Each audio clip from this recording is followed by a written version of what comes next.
We're here to talk about the three multipliers, which I've learned this like a few from a few places. There's this Jay Abraham guy. He's kind of like a marketing consultant. I actually found a video that he did 11 years ago that he was talking about this, and so I thought that was really cool. And I actually have a book, an e-commerce book. It's a green and black one. It's like e-commerce evolve, and they spoke about it with the three multipliers. Basically, it's the how you can grow a business using these three metrics, and it's right here. It's increase the number of customers is number one. Increase the number of purchases per customer, and increase the amount of money per purchase. So it's like increase your customers, total paying customers, your frequency, which is like your average purchase frequency. So getting people to, buy consistently, right? And then sooner, yeah. And sooner, right? And then your AOV, right? That's like you want to try and get people to purchase more, like your cross sell, upsell type stuff, right? And so getting that cart more, having more, having people just like buy more stuff, you know what I mean? Whether it be, if you're selling socks, you could sell another pair for a slightly bit of a discount, and then it just increases your cart, I guess you could say. And so we wanted to kind of go over, and this could be probably like a 2-3 hour, kind of a conversation, like you were saying earlier. Easy. Before we jumped. Right. Exactly. So we don't necessarily want to take all the time, because like we could probably keep going on this. And I think this is kind of like a introductory kind of like conversation as we move in, into the year, and kind of like learn even more on this kind of, this idea and concept. But I got some information pulled up here, but so the first one is like increasing your customers, right? So you could do it like with paid ads, or you could do it by email, right? So we're not really into the paid ads department. We don't really mess with it. We do have partners that specialize in that. But when it comes to getting more customers from email, there are like a few email flows that we can set up, and flows, if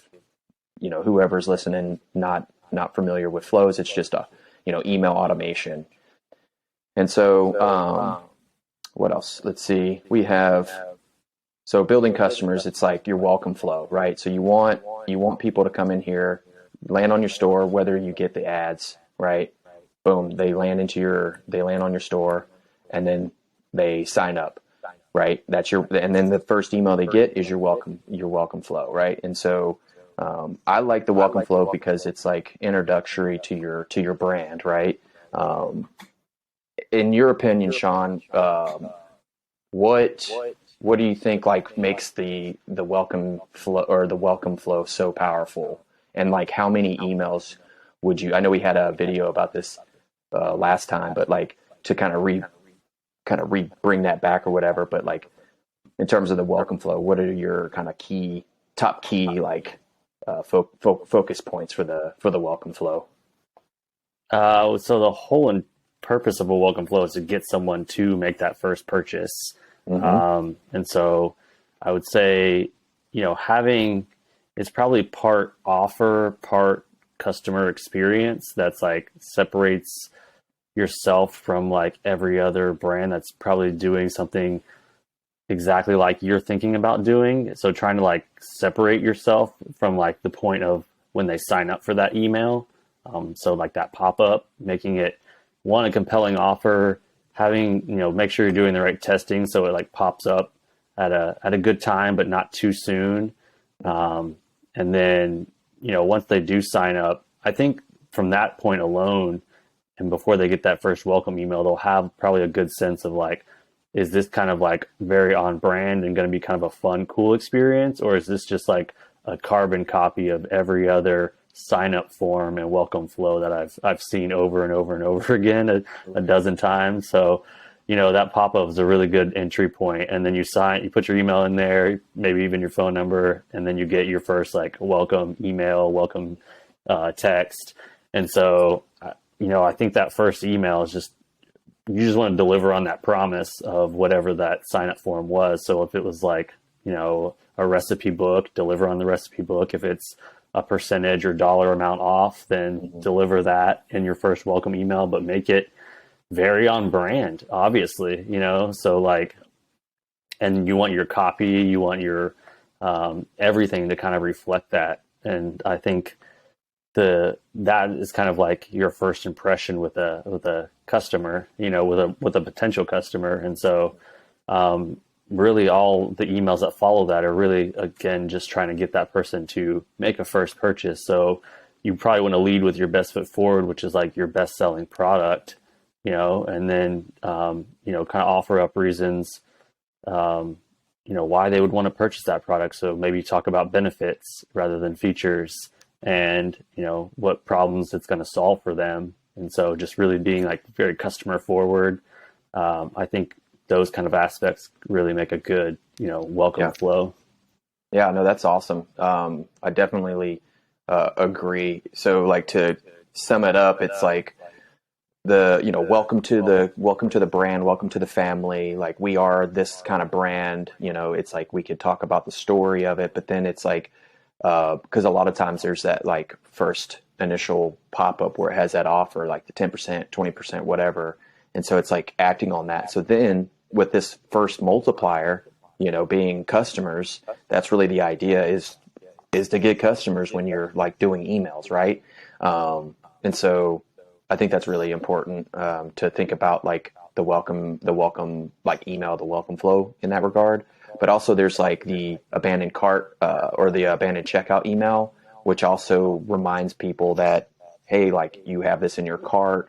Like it's really just trying to get that customer, get that first customer. So it's the welcome flow, it's the abandoned cart, browse abandonment, people that are like browsing around, and then you have this flow or this trigger where it's like they viewed the product, boom, it sends them an email, added a cart, and then there's also the active on site too. So you can kind of play with that one if you want and have some humor to that one. But all those are like the first kind of core flows that you need to put in place in order to generate more customers within the email side of things, right?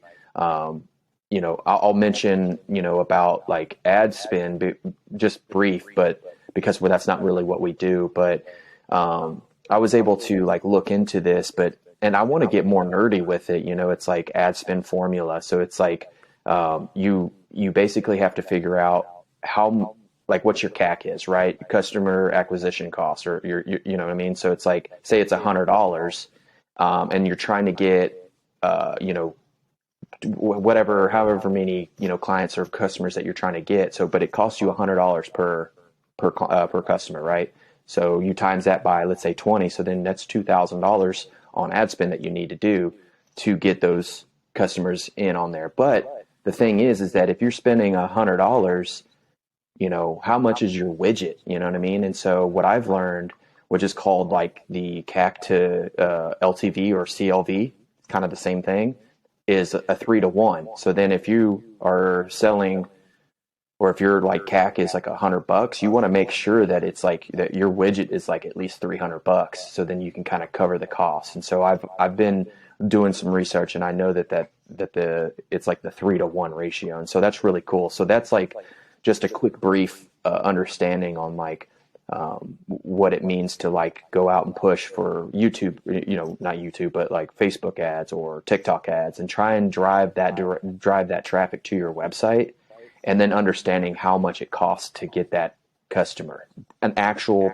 person that has paid for your stuff. So, kind of just depends on the product itself, but like, you can kind of figure that out on like the media buying side. So, but that's not really where we specialize in, but I just wanted to speak to it because there's multiple ways of getting customers, and that's another way. But, in terms of the email stuff, the customer kind of flows that we were speaking on is like really the way to go.